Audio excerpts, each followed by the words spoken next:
તે મુદ્દાને આગળ વધારવા અને રામ મંદિરનું નિર્માણ કરવા માટેનું તેઓએ શ્રી રામ જन्मभूमि निर्माण अभियान मंचની रचना કરી હોવાનું જણાવ્યું હતું।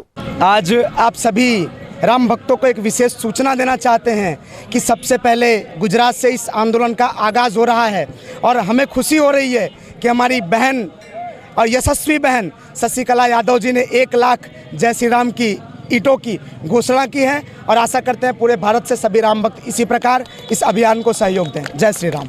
श्री राम जन्मभूमि निर्माण अभियान मंचમાં અને અયોધ્યામાં રામ મંદિર બનાવવા માટે તેઓ પણ સાથે હંમેશા ખડે પગે ઊભા રહેશે અને રામ મંદિરના નિર્માણમાં તેઓનો પણ યોગદાન રહેશે। કિન્નરોએ રેલીમાં ભરતાપમાં પાંડેસરાથી ઉધના સુધી રેલીમાં રામધૂન મસ્ત થઈ ઝૂમતા રેલીમાં જોવા મળ્યા હતા। अंतर्राष्ट्रीय मानवाधिकार किन्नर समाज से मैं ये संस्था में जुड़ी हुई हूँ।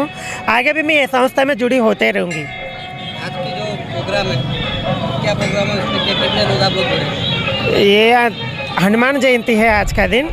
यह हनुमान जयंती का रैली में हम लोग 20-25 जन जुड़ी हुई है। आने वाले दिनों में आप इसमें जुड़ेंगे। आने वाले दिनों में भी इससे भी ज़्यादा संख्या को मैं इसमें जुड़ी कर दूंगी। मैं भी जुड़ी होते रहूँगी। श्री राम मंदिर बनाने का जो इन लोगों ने बीड़ा उठाया, क्या आप क्या उसको सोचते हो? मैं भी उसमें शामिल हूँ। श्री राम में